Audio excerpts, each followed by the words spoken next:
Muy buenas noches con todos. Primero que todo, bienvenidos a esta primera reunión que hemos organizado por parte de algunos estudiantes de la carrera de matemáticas.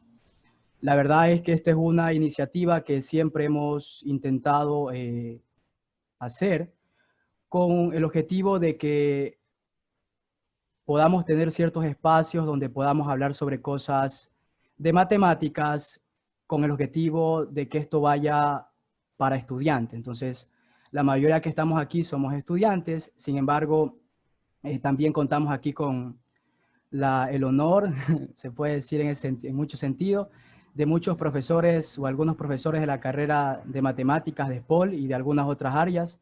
También contamos con el honor de tener aquí a nuestra coordinadora de la carrera de matemática, la doctora Luz Marchán.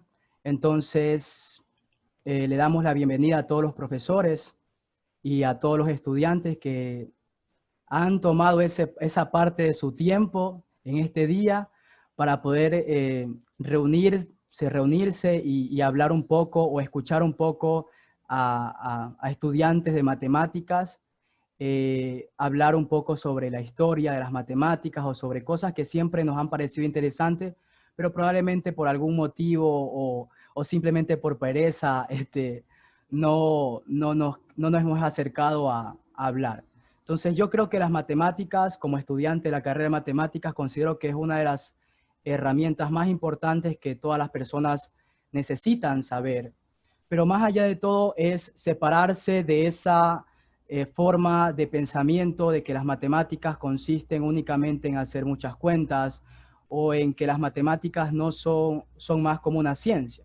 Entonces ahí la línea de matemáticos supongo que se divide entre quienes dicen que las matemáticas son una ciencia y otros quienes dicen que las matemáticas son un arte. Nosotros queremos mostrar a las matemáticas en este día como un arte, tratando de alguna manera de fortalecer la historia de las matemáticas y en el paso de la construcción de las matemáticas ir recordando a grandes matemáticos y cómo fueron dándose sus aportaciones. Entonces, ¿cómo va a ser la mecánica de hoy? En esta primera sesión vamos a escuchar primero la intervención de uno de los estudiantes de la carrera de matemáticas, Marco Estrada. Luego de eso vamos a escuchar una intervención de otro estudiante de matemáticas, Jackson Macías. Y de ahí finalmente vamos a terminar escuchando a un estudiante de la carrera de matemáticas, también David Montalbán. Y tenemos a un invitado que no estudia la carrera de matemáticas, él estudia un doctorado en física, es estudiante de doctorado en física, entonces él nos va a contar un poco sobre la aplicación o cómo las matemáticas, cuando uno está haciendo física, cómo las matemáticas ayudan a la labor de un físico. Entonces, esa última parte es porque muchos me escribieron, no, pero traten de llevar a alguien que hable de física. Entonces, aquí vemos, me incluyo, que tenemos como ese espíritu de que me gusta la física y que probablemente quisiera en algún momento de la vida estudiar física. Entonces, las matemáticas están presentes en todo esto y ellas se muestran como un arte, como la esencia mismo del trabajo duro, porque a veces hay momentos en que uno está haciendo matemáticas y se encuentra con baches muy duros, pero creo que las matemáticas mismo te dan esa recompensa personal de haber logrado. Entonces, hoy vamos a escuchar un poco hablar de matemáticas a estudiantes de matemáticas, valga la redundancia. Entonces, así vamos a empezar. Entonces, por ahora vamos a escuchar inicialmente a Marco Estrada, que él nos va a hablar sobre su conferencia titulada El Infinito. Ok, entonces Marcos, puedes iniciarla. Ok, buenas noches con todos. Agradezco la oportunidad de participar aquí. Como Alexander ya lo mencionó, esta es una iniciativa por parte de nosotros los estudiantes de la carrera de matemáticas para dar, entre otras cosas, a conocer que las matemáticas no son algo que está fuera del otro mundo, que simplemente está destinada para un grupo reducido de personas o de individuos con talentos excepcionales y que nadie más puede entrar. hoy trataremos de mostrar como otra cara de las matemáticas. Y yo empezaré por mi lado particular, hablando sobre el infinito, que fue una de las preguntas inicialmente filosóficas, y luego, obviamente, hasta que llegó el gran Cantor a estudiar, a estudiar qué era el infinito. Entonces, esta cuestión de qué es el infinito, qué significa, qué es lo que significa que algo sea infinito, o qué es lo que significa que algo sea eterno, en esencia algo que inicialmente se preguntaron los muchos filósofos, o por así decirlo, en específico los griegos. Entonces ahí es donde comienza esta aventura de estudiar o de saber qué es el infinito, por así decirlo. Entonces, el primero, el mayor exponente de esta cultura, básicamente fueron de los griegos, fue Aristóteles. Ya, ¿cómo Aristóteles veía el infinito? Él decía que no era posible que el infinito exista como un ser, como un acto, como una sustancia o un principio, o sea, como algo material. ¿Ya? Entonces, para él era claro que la negación absoluta del infinito es una hipótesis que conduce a consecuencias imposibles. Dicho de otra forma, para él, si tú asumías que el infinito existe como un ser material, entonces tú tarde o temprano llegarías a cosas que no tienen sentido. Entonces él creía que el infinito simplemente existía como algo potencial, es decir, como algo que tú tienes la posibilidad de irte al infinito, pero en realidad nunca lo vas a alcanzar. Que es lo que todos tenemos, creo que tenemos esa idea al inicio de que el infinito es eso, o sea, es algo que nosotros nunca podremos alcanzar, por más que nosotros queramos avanzar, nunca podremos alcanzar qué es el infinito. Entonces, de aquí nacen dos conceptos sobre el infinito, que es el infinito actual y el infinito potencial. El infinito actual es la idea de que tú puedas materializar el infinito, es decir, que tú puedas tocarlo, o en otras palabras, tú puedas tener algo infinito. ¿Ok? Por ejemplo, tú puedes decir que los conjuntos naturales es un conjunto infinito. Puedes decir, tú al aceptar el infinito actual estás diciendo que este conjunto existe, lo cual para nosotros en la actualidad ahorita es algo obvio, pero en ese tiempo no era algo tan trivial, por así decirlo. Otra cosa que también que no aceptaban los Aristóteles, en general toda la escuela de los griegos, era que tú podías tener una recta, tú nunca podrías tener una recta o ver una recta que se prolongue infinitamente, o sea, eso era imposible para ellos. Y la otra cara del infinito es el infinito potencial, que es lo que se conoce como es la posibilidad que se dice de que hacer una cantidad tan grande como tú quieras. Dicho de otra forma, tú puedes tener un número n tan grande como quieras, es decir, tú me das un número n y yo siempre te puedo dar un número más grande que ese de ahí, o tú puedes tener un segmento de recta tan grande como tú quieras.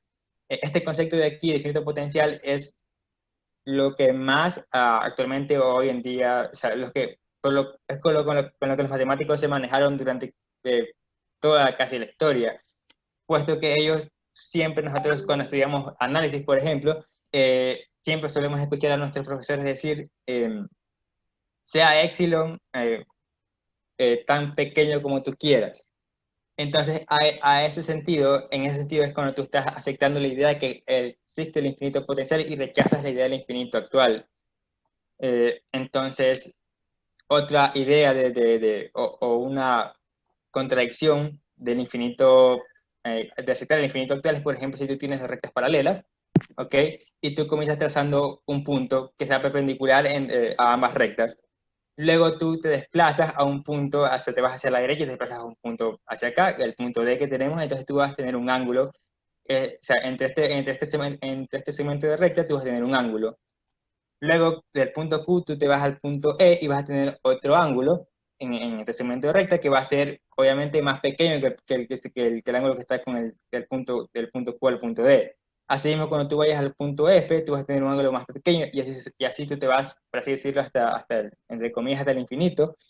Tú te vas trazando rectas desde el punto Q hasta un punto, hasta un punto lo suficientemente alejado, que hasta cuando tú quieras, por así decirlo, si tú dices que el infinito, o los griegos decían que si el infinito actual existe, entonces es posible que tú en algún momento llegas al infinito, a un punto en el infinito, y en ese punto, dado que los ángulos van decreciendo, entonces en ese punto el ángulo que tú vas a tener va a ser un ángulo nulo, así un ángulo de cero, y eso quiere decir que ambas rectas van a coincidir en ese punto. O sea, esta idea de dos rectas paralelas resultaba ser una paradoja al aceptar el infinito actual. Y este de aquí, y entre otras más, fueron varias de las cuestiones filosóficas que se plantearon los filósofos para hacer hincapié en que no era posible que nosotros tengamos un infinito actual como tal.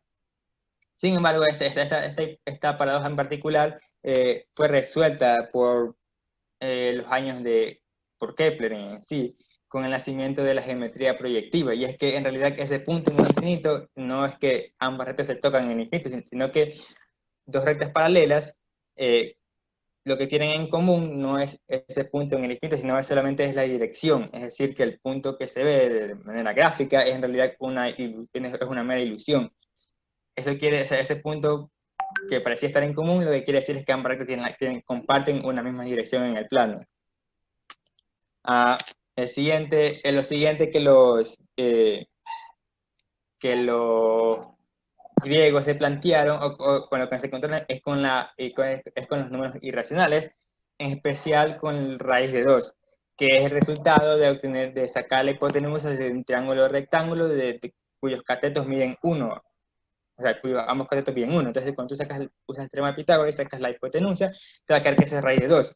Y ese número resultaba ser un número decimal, pero sus decimales tenían términos infinitos. O sea, tenían términos aleatorios infinitos, no había un patrón en ellos. Entonces, para ellos, si ellos aceptaban la idea de que este número raíz de 2 existe, entonces ellos implícitamente estaban aceptando la idea de que existe el infinito actual. Y eso era algo que ellos rechazaban abiertamente. Entonces, ahí es donde nace la leyenda que dice que los griegos eran los pitagóricos eran tan secretos, o así decirlo, o mantenían bastante el secretismo en sus teorías, que este de aquí, que a quien decía o lo mencionaba fuera de su escuela, que raíz de 2 era un número que existía, entonces ellos prácticamente, eso era una ofensa condenada con la muerte. Y entonces, estas fueron una de las cuestiones que los griegos se plantearon y que al final, para ellos, simplemente el infinito actual no era posible y ya está. Y entonces, luego de los griegos, obviamente, vino la edad que se conoce como la edad del ocurantismo, perdón. Esta edad de aquí se caracterizó porque hubo bastante recesión en términos a las cuestiones que se podían discutir y a las cuestiones que no se podían discutir. Entonces, en términos del infinito, era tomado como algo que nadie, a excepción de los religiosos, podían discutirlo. Por lo tanto, en esa época no se avanzó en la comprensión de este concepto. Y simplemente vino lo que se pudo avanzar es básicamente en la edad del Renacimiento de las matemáticas, en especial con Galileo Galilei. Él, entre unos de tantos trabajos, se encontró con una paradoja que en realidad no resultó ser así. Entonces, lo que él observó fue dos cosas. Primero, él tomó el conjunto de los números naturales y un conjunto A de números 0, 1, 2, 3, 4, 5, 6, así hasta el infinito, y cogió el conjunto B de los cuadrados de los números del conjunto A. En este caso serían 0, 1, 4, 9, 16, hasta 25 y así sucesivamente. Entonces, él se dio cuenta de que el conjunto B tiene menos números que el conjunto A. Dicho de otra forma, el conjunto B está contenido en el conjunto A, pero ambos conjuntos tenían infinitos elementos. Entonces él se preguntó cómo esto puede ser posible, o sea, ¿qué está pasando aquí? Se preguntó él, o sea, hasta creo que se asustó. Entonces, para esto aquí fue una paradoja, porque él decía, bueno, o contradecíamos la idea de Euclides, que decía que el todo es mayor que la parte, o simplemente los infinitos no obedecen las leyes de la aritmética ya establecidas. Estas fueron las cosas que Galileo se planteó y bueno, nunca logró avanzar ni desarrollar su idea. Otro campo en el que ya el infinito entró de lleno, por así decirlo, y comenzó a darle muchos valores a los matemáticos en el análisis infinitesimal. Entonces, en especial con Newton, fue el primero en tratar al infinito, en tratar cuestiones relacionadas con el infinito, como por ejemplo son los desarrollos en serie. Cuando él desarrolló su cálculo, entonces él se encontraba con ese tipo de expresiones de aquí, que es una serie, es una suma infinita de términos, pero que al parecer mientras tú más sigues sumando, más te acercabas al logaritmo, a la función del logaritmo. Entonces, él, a pesar de que rechazaba también la idea de un infinito actual, sin embargo, para él esto aquí sí tenía sentido, o sea, sí tenía sentido que a sumar infinitamente esa suma vaya a converger al logaritmo natural de x más 1. Entonces, estas fueron una de las cosas que él aceptaba como válido, pero que en sí no entendía en el fondo cómo era que esto funcionaba. Otro aspecto importante fue la paradoja del eterno infinito de Hilbert. Esta es una paradoja bastante conocida y bastante famosa, la verdad. Él decía que si tú, o sea, esta paradoja aquí está relacionada con, así mismo, otra vez con la idea de considerar el infinito como un ser, como algo material. Entonces él decía que si tú tienes, por ejemplo, un hotel con infinitas habitaciones en donde hay infinitas personas. Entonces él decía, ¿qué pasa si llega un bus infinito, así mismo con infinitas personas? Entonces él decía que si nosotros hacíamos que todas las personas se movieran de la posición n, la persona que está en la posición enésima se moviera a la posición 2n, entonces nosotros dejaríamos suficientes espacios como para poder meter a todas las demás, a las personas que iban llegando. En este sentido, por ejemplo, todas las personas que se corresponden con su número, o sea, cada persona está correspondida con su número de habitación. O sea, esta es la persona 1, por así decirlo, está correspondida con la habitación 2 de aquí, y la persona 2 con esta habitación de aquí. Entonces, él decía que si llega al álgebra infinito, entonces tú coges a esta persona de aquí, entraría aquí, y la que está en esta de aquí se movería a la posición 2n. Entonces, él se preguntó, al ver este de aquí, y se dio cuenta de que al llegar a estas personas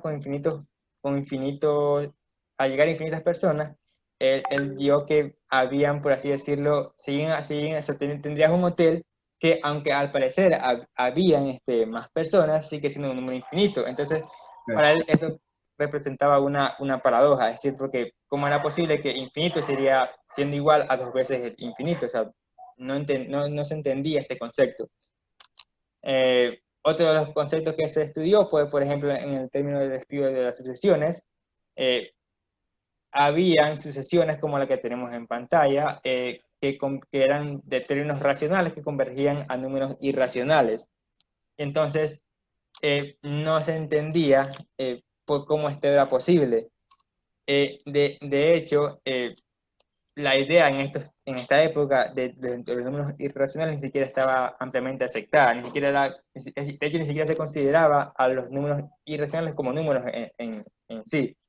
Fue Cantor, con su idea de sucesiones fundamentales, quien revelaría este misterio. Y ahí es donde tenemos finalmente a Cantor, el cual fue el matemático que se enfrentó, por así decirlo, al infinito y salió victorioso, si es que así se puede decir. Para Cantor lo que decía que la esencia de las matemáticas radica en la libertad de hacerlas. ¿Ok? Este de aquí lo decía por algo muy particular que más adelante ya mismo veremos. Ya, entonces, su primer encuentro con los números, con el infinito está en los números irracionales, y es que Cantor estudió las series de Fourier y donde estudió o propuso un teorema sobre criterios de convergencia en los que él estaba considerando conjuntos infinitos. Entonces, este teorema de aquí, pero fue refutado, bueno, pues no fue aceptado por matemáticos como por ejemplo Kronecker, que decía que esto de aquí era algo que no se podía hacer. Pero aún así, el teorema de Cantor, aparte de este problema, tenía el problema de que su teorema, al parecer, no funcionaba de manera continua, es decir, que si tú las expresiones que él ponía, que él estudiaba, ahí había veces a que convergían a números que no estaban, por así decirlo, definidos aún, como son los números irracionales. Entonces él tenía dos cosas, decía, habían, por ejemplo, la aritmética que consideraba que solamente consideraba los números racionales, sin tomar en cuenta los números irracionales, y se tomaba la recta como algo que era discreto y no continuo. Y también estaba luego la geometría, en la que ellos, en cambio, sí se consideraba la recta como algo continuo, pero era para consideraciones geométricas. Y ahí es donde Cantor, entonces, para poder resolver estas teorías, Cantor tenía que, por así decirlo, aceptar la idea de un infinito actual, aceptar la idea de que existen los números irracionales y si es posible que las series converjan a números que están bien establecidos. Entonces, para eso, Cantor tuvo que crear nuevas matemáticas y muchos se preguntaban cómo Cantor creó nuevas matemáticas. Bueno, este de aquí fue básicamente eh, las matemáticas se crean de la siguiente forma. Primero, tú partes con axiomas que los dan acá abajo. Tú dices, por ejemplo, tú pones que los axiomas son enunciados que son ciertos y ya está. O sea, son ciertos y pues, tú asumes que eso se cumple y no se pueden demostrar. Y a partir de esos axiomas tú coges y comienzas a desarrollar tu teoría, es decir, comienzas a crear teoremas, preposiciones y así sucesivamente. Por ejemplo, este es un esquema, te dice, tú abajo estarían los axiomas, que es donde parte toda la matemática, y aquí estarían los puntos que representarían los teoremas. Por ejemplo, aquí por aquí puedes tener el teorema de Pitágoras, por así decirlo. Entonces, la idea de que Cantor, el axioma que Cantor, o el postulado que Cantor asumió como cierto, era la idea de que existen conjuntos con infinitos elementos. ¿Ya? Entonces, este fue el primer salto de fe que hizo Cantor, es decir, suponer como algo indemostrable que existen conjuntos con infinitos elementos, es decir, que existe el infinito actual. Entonces, ahí es donde nace, ahí es donde se establecen de manera más clara la idea de que existen conjuntos, que existen los conjuntos, que son los conjuntos con infinitos elementos, como los conjuntos de los números naturales, los conjuntos de los números enteros, los racionales o los conjuntos de los números reales o los complejos, etc. Entonces, lo primero que Cantor se preguntó, luego de tener esto de aquí, es cómo sería o cuántos elementos tienen estos conjuntos. Sabemos que son infinitos, pero por ejemplo, el conjunto de los números naturales tendrá un cardinal o mayor o menor elemento que el conjunto de números enteros. Entonces, estas cuestiones lo llevaron a Cantor a definir lo que se llama como correspondencia biunívoca o correspondencia biyectiva entre conjuntos. Entonces, para tener este concepto de aquí, supongo que tú tienes tres elementos, un conjunto con tres elementos, en este caso serían tres gatos, ¿ya? Y tienes otro conjunto con cosas que no tienen nada que ver con los gatos y tienes el conjunto de los números naturales. Entonces, para definir el cardinal, lo que hizo Cantor fue lo siguiente, dijo, a ver, si tú puedes establecer una correspondencia entre el conjunto de los gatos y este conjunto de aquí, el conjunto de los números de este conjunto aquí, de 1, 2, 3, entonces, si tú puedes establecer una correspondencia que sea 1 a 1 y en el que todos se correspondan con todos, entonces tú dices que los conjuntos tienen el mismo cardinal. O en términos matemáticos, que los conjuntos son equipotentes. Ya en este caso, el cardinal de estos tres conjuntos, como es claro, es 3. Entonces, para Cantor decía que si todos los elementos de conjuntos hay veces se pueden emparejar, sin repetir, diremos que tienen el mismo cardinal. Este de aquí fue una definición, bueno, o sea, así no es la definición en sí, pero básicamente es para entenderla, la definición que Cantor dio de cardinal. de aquí, por ejemplo, comenzó a preguntarse qué pasaba con el conjunto de números naturales y los números pares. Es decir, tú consideras el conjunto de 1, 2, 3, 4 y el conjunto de 2, 0, 2, 4, 6, 8. ¿Ya? Entonces, con la definición que dio Cantor, o con esa idea de cardinal, consiguió demostrar que el conjunto de números naturales tiene la misma cardinalidad que el conjunto de los números pares, lo cual es algo que desde ya es algo sorprendente, porque o sea, a simple vista tú dices, bueno, el conjunto de los números naturales, o sea, hay más números que son naturales que números pares, como por ejemplo, o sea, por ejemplo, en números pares no está el 1, aquí sí, o sea, en números pares no está el 1 y en naturales sí está. Entonces, esto de aquí es algo que, o sea, desde ahí ya estaba, se comenzaron a hallar resultados que eran realmente sorprendentes. El siguiente resultado que se encontró, que es aún más sorprendente, es que el conjunto de números enteros tiene el mismo cardinal, es decir, que se puede corresponder uno a uno con el conjunto de los números, con el conjunto de los números naturales.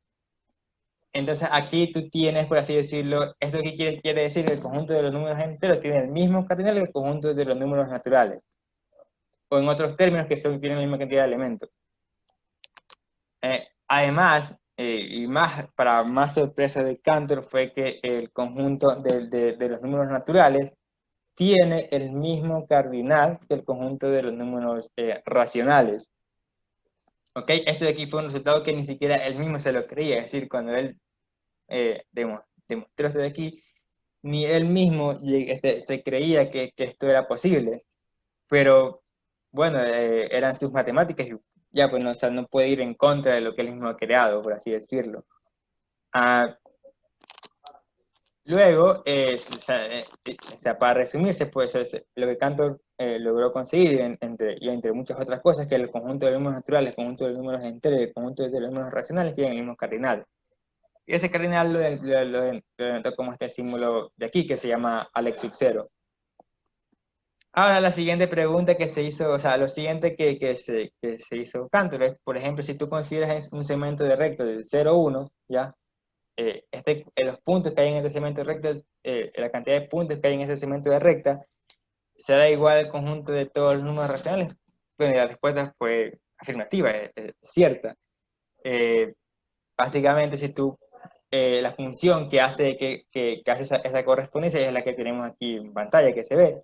Y lo que hace es básicamente tú tomas un conjunto, ¿ya? Y esta función lo que hace es básicamente coge un punto del 0, 1 y te lo manda a todos los puntos, a cualquier punto, a un punto de la R, a un punto de R. A través de este círculo. O sea, si tú comienzas a mover estos puntos, te vas a dar cuenta que con el círculo se va a ir moviendo por todos los números reales. Entonces, es decir que, en un segmento de 0, un segmento de 0, 1, tú puedes encontrar la misma cantidad de puntos que en todos los números reales. O sea, es algo que algo sorprendente. O sea, si te lo pones a pensar, es algo que no es algo intuitivo. O sea, si tú te lo preguntas así de primeras, tú dices eso no es cierto. O sea, porque, bueno, o sea, la recta de R es todo R, o sea, toda la recta. ¿Cómo vas a decir que un segmento de recta tiene el mismo cardinal que todo el segmento? Y a estas cuestiones de aquí, por muchos matemáticos, no eran aceptadas, como por ejemplo, ya lo mencionó Kronecker, que se dedicó a no solamente a rechazar las teorías, sino que simplemente a intentar desprestigiar a Cantor con estas ideas.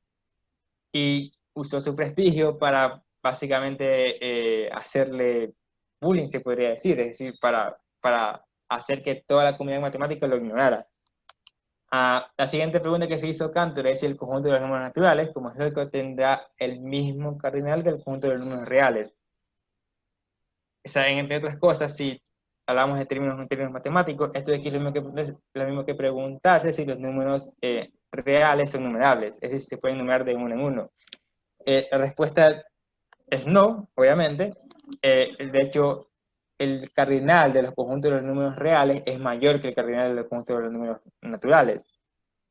Y eso quiere decir, entre otras cosas, que hay diferentes infinitos. Porque el conjunto de los números reales sea, es infinito, y como no tiene el mismo cardinal, básicamente hay un infinito que es aún más grande que el conjunto de los números naturales. Este de aquí fue la idea, fue el resultado más sorprendente que se pudo encontrar en la época y en toda la matemática en general. Descubrí que no hay solamente un solo infinito, sino que tú puedes tener infinitos que sean más grandes que otros infinitos. Eh, un esquema para ver este concepto de aquí es, por ejemplo, este de aquí. O sea, si tú ves aquí los reales, tienes aquí a los reales, o sea, aquí están los racionales, aquí están los irracionales, entonces los naturales están acá. Aunque todos estos conjuntos, tres conjuntos tienen el mismo cardinal, los reales son aún mucho más grandes y tienen un conjunto que no se relaciona en nada a los otros tres, que es el conjunto de los números irracionales, y es el que, entre otras cosas, es el que hace, lo que provoca que el cardinal de los números reales sea más grande que los números naturales. Ah, de aquí es donde nace la idea de los números transfinitos. Para ello, primero, o sea, es necesario entender qué es un conjunto potencia, básicamente el conjunto formado por todos los posibles subconjuntos de un conjunto. Como por ejemplo, si tú consideras el conjunto 1, 2, 3, su conjunto potencia es el que está formado por estos conjuntos de aquí. Entonces, de aquí Cantor enunció un teorema, conocido como el teorema de Cantor, que dice que dado cualquier conjunto A no vacío, su conjunto potencia, el cardinal de su conjunto potencia, es más grande que el conjunto que el propio conjunto. Más aún, el cardinal del conjunto de potencia es igual a 2 elevado al cardinal del conjunto. Este teorema aquí, aunque parece algo obvio, tuvo implicaciones enormes en los números, en los infinitos, como por ejemplo, como vemos en la siguiente diapositiva, que por ejemplo el conjunto de los números naturales tienen Alex sub 0, que su cardinal es Alex sub 0, entonces su conjunto potencia tiene cardinal 2 elevado a la x sub 0. Y eso significa que es otro infinito que es más grande que el infinito de Alex sub 0. De hecho Cantor logró demostrar que ese es el cardinal de los números racionales y lo denotó por esta letra C, que tiene que ver con la idea de que los racionales son continuos. Ah, más aún, tú puedes tomar el conjunto potencia de los números reales, ¿okay? Que es el conjunto potencia de la potencia de los números naturales, y tienes un cardinal ahora que es aún mucho más grande que el cardinal de los números reales. Y así tú puedes o sea, así tú puedes ir tomando conjunto potencias y potencias y potencias y potencias, y te vas a encontrar con cardinales que son más grandes que los anteriores. Y a esto de aquí es a la conclusión que Cantor llegó del hecho de que existen infinitos.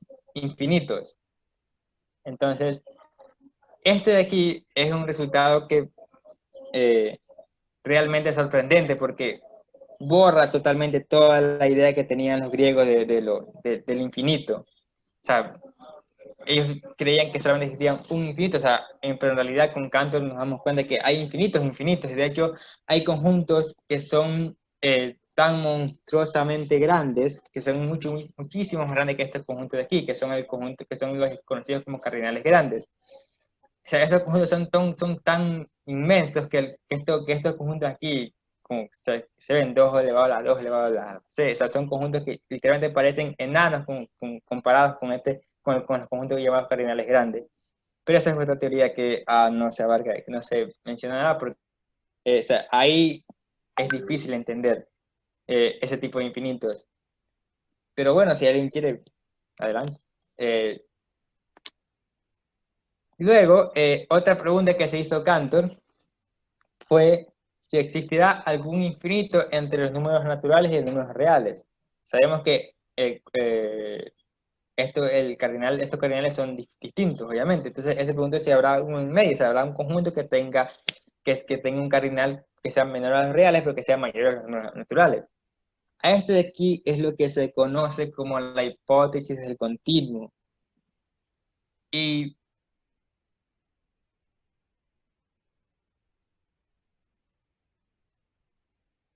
más aún, Cantor murió sin saber su respuesta. De hecho, de entre las tantas cosas que lo llevaron a la depresión, fue que nunca pudo probar la hipótesis del continuo. O sea, él dio mucho tiempo de su vida a probar esta profesión, pero nunca lo logró. Entonces, para ahí vemos que básicamente esa no es una idea que es trivial. Y la razón por la que Cantor no pudo probar la hipótesis del continuo es simplemente porque es algo indemostrable. Y eso es lo que sigue en la siguiente diapositiva, que nos dice que la hipótesis del continuo es algo que básicamente no se puede demostrar. Dicho de otra forma, Gödel probó que si nosotros asumimos que existe el cardinal o sea, si nosotros asumimos que, que no existe un cardinal entre los números racionales y los números naturales y los números reales, entonces, si nosotros asumimos como esto es cierto, la teoría axiomática que nosotros construíamos, es decir, que si nosotros tomamos como axioma la hipótesis del continuo, construiríamos una matemática, o sea, una teoría matemática que no entraría en contradicción con con toda la matemática que ya se había creado. Entonces, prácticamente, o sea, con esto de aquí se podría decir que la hipótesis continua entonces debería ser cierta, pero no es así.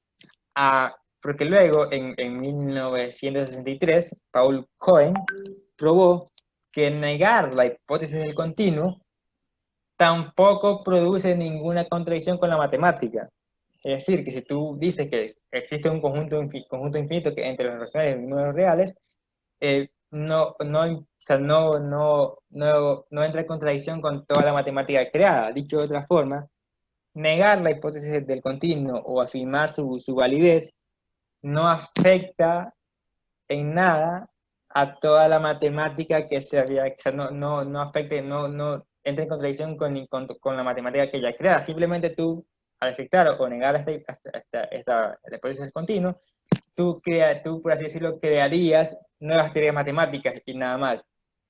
Y este de aquí, este hecho de crear nuevas teorías matemáticas a partir de profesiones que no se pueden demostrar, es lo que llevó a Gödel a enunciar sus dos famosos teoremas de incompletitud, que dicen lo siguiente: el primer teorema de incompletitud de Gödel dice que si los axiomas son consistentes, es decir, que tú tienes una teoría axiomática en la que no hay ningún tipo de contradicción, entonces hay enunciados que no se pueden demostrar ni refutar, es decir, que pueden haber problemas actualmente en la matemática que tú no podrás nunca demostrar.